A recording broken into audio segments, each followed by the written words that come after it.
Hello, and welcome to The Blank Potato. This horror story is uploaded by Reddit user TroncdeNadal. If you want to learn more about the author, link in the description. The title of this next story is Her Old Diary, Part 2. Before we start, I would just like to invite you to please like this video, subscribe if you haven't already, and click that notification bell so you won't miss any of my future uploads. So, get comfy, and let's begin. I brought Kylie's diary with me to college. The last lecture of the day was considered the most boring one by practically the entire class, so plenty of students spent the hour distracting themselves with their computers, playing video games, or checking social media. I opted to spend it reading a few entries of Kylie's diary, desperate to find out more details about my cousin's fate, especially after the terrifying events I had experienced the previous night. December 28th, 2005. Dear Diary, I can't believe it. It's happening for real. First of all, I've lost my second milk tooth this morning while I was eating cereal for breakfast. I've put it under my pillow so the tooth fairy can come pick it up. But I'm also excited for another thing. My aunt and uncle have gone on a trip to another country together and have left baby Jane with us in our house for a few days. Hooray! I convinced my mommy and daddy to let the baby sleep in my room with me. I'll ask the tooth fairy to bring me something I can give to baby Jane. Also, Jane's doll cried again when mommy and daddy brought baby Jane to my room in her crib. I think she wants me to put her right next to baby Jane, so I'll do that tonight, and the two Janes can sleep together. Isn't that cute?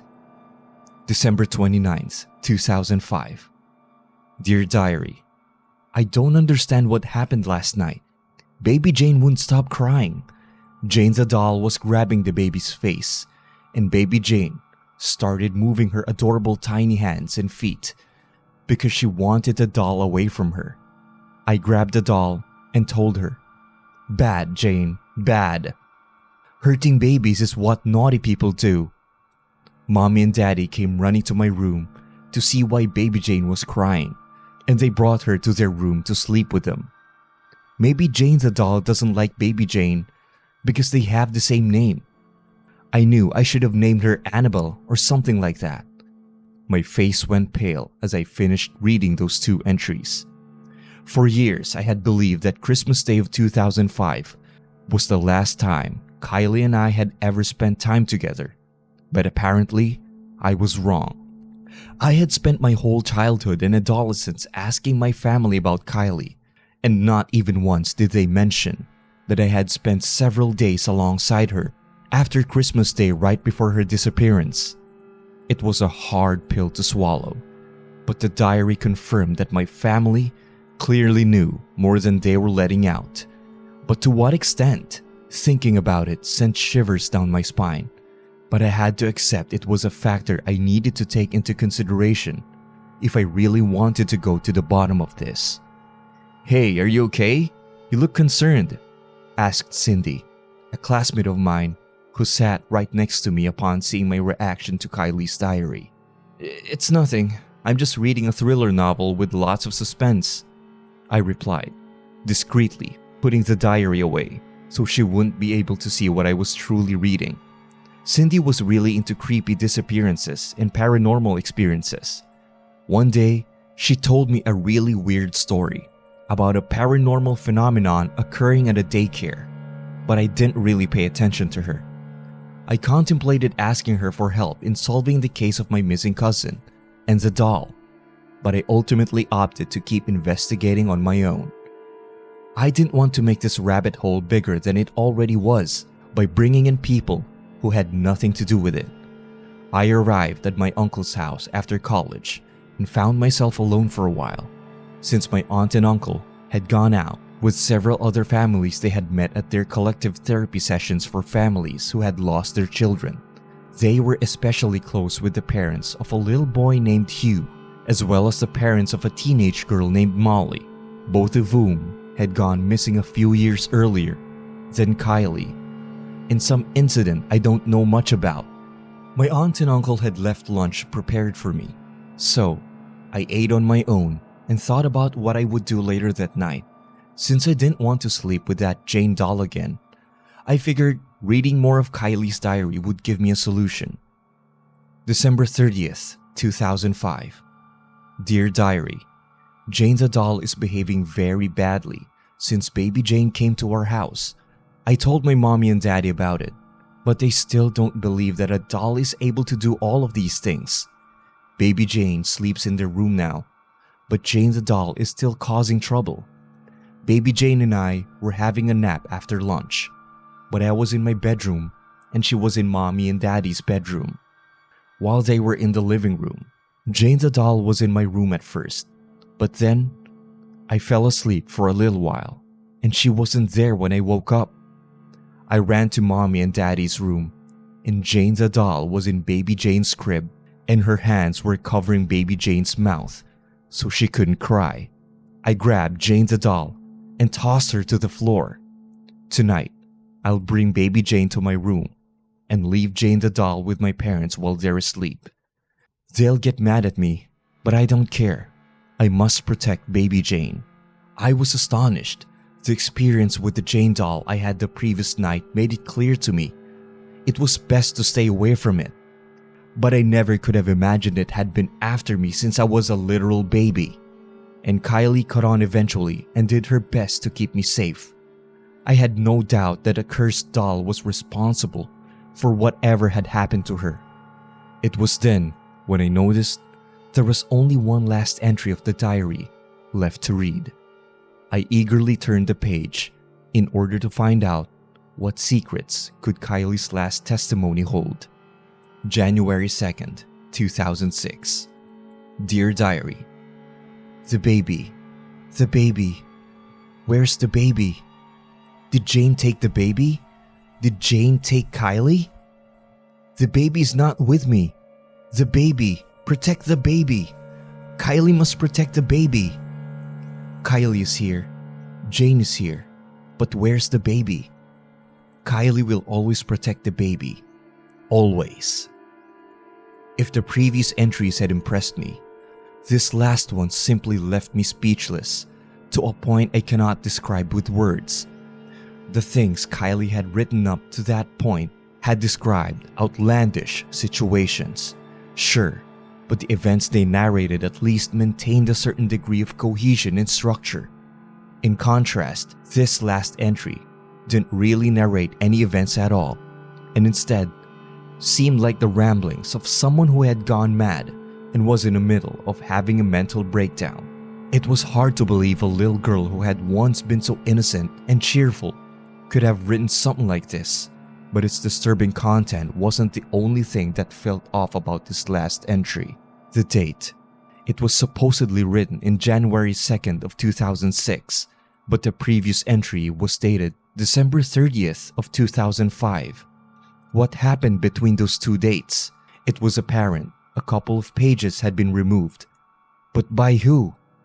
Just when I was starting to theorize about the mysterious last diary entry and the pair of missing entries, my aunt and uncle arrived home. For that night, I decided to follow Kylie's plan and get the Jane doll away from my room by putting her in the attic. I also locked my bedroom's door for good measure. I was woken up in the middle of the night once again. Only this time, it wasn't because of something coming from inside the bedroom, but from the outside.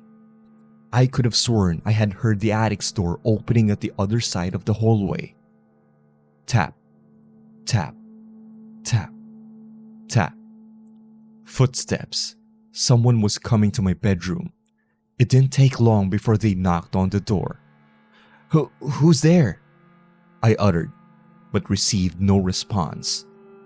They kept knocking, again and again, growing more and more impatient until what had started as normal knocking turned into aggressive banging. I lay on my bed horrified as the entity at the other side of the door began to whisper some familiar words. The baby, a little girl's voice repeatedly uttered. I had no doubt it was the same shadowy child from the previous night. Tap, tap, tap, tap.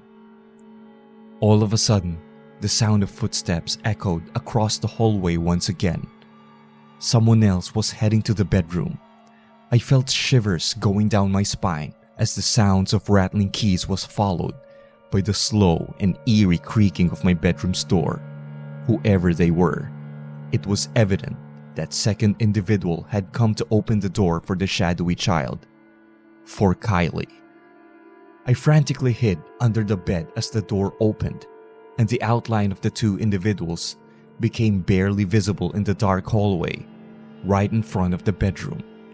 Kylie stepped inside the bedroom as the other individual, who was much taller, began to walk away with a familiar limp. "You won't take her away," Kylie murmured as she aimlessly roamed around the bedroom. I had tried to talk to her last time, and that only resulted in her attacking me, so I opted to keep silent under the bed. After several minutes of roaming the bedroom, filled with confusion and anger, Kylie crouched and crawled under the bed. My heart was racing as I thought she had found my hiding spot and was coming for me. But to my surprise, she curled into a ball and began weeping, seemingly unaware of my presence just a few inches away.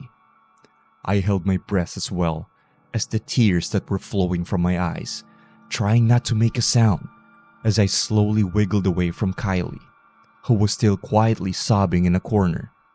Slowly, but surely, I began emerging from under the bed. The upper half of my body had made it out, but I was still struggling with my legs and feet. Bump. My face went pale as I felt my right foot hitting one of the bed's legs. Kylie yelled as she reached out with her arms to try and drag me back under the bed. She tried to get a hold of my feet, but by that point, I had stopped trying to be stealthy. I stood up and quickly sprinted out of the bedroom as I could see Kylie's blurry silhouette crawling from under the bed. "Jane, what's wrong? Why aren't you in your room?" my aunt and uncle exclaimed in confusion as I ran into their bedroom. "You know what's going on," I replied in a combination of anger and fear. "What are you talking about? Shouldn't you be asleep? You've got to get up early to go to college tomorrow," they said, continuing to act clueless. "I'm talking about Kylie. I can hardly believe it myself, but Kylie's still in there, and that creepy doll of hers has something to do with it." "Oh, Jane, we get that Kylie's disappearance has affected you ever since you were a child. We're the first ones who wish we could see her again. We also sometimes imagine that she's still with us, but we have to face the truth and press on.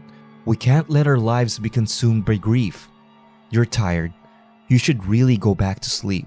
We can talk about this tomorrow if you need to, okay?" my aunt uttered in a soft motherly voice as she hugged me. Seeing how trying to talk to them was futile, I ended up doing what they told me and going back to sleep, but not to Kylie's bedroom. I spent the remainder of that night sleeping on the couch downstairs. To be continued.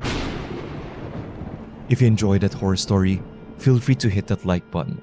And if you want to see the first part of this story, click this video right here.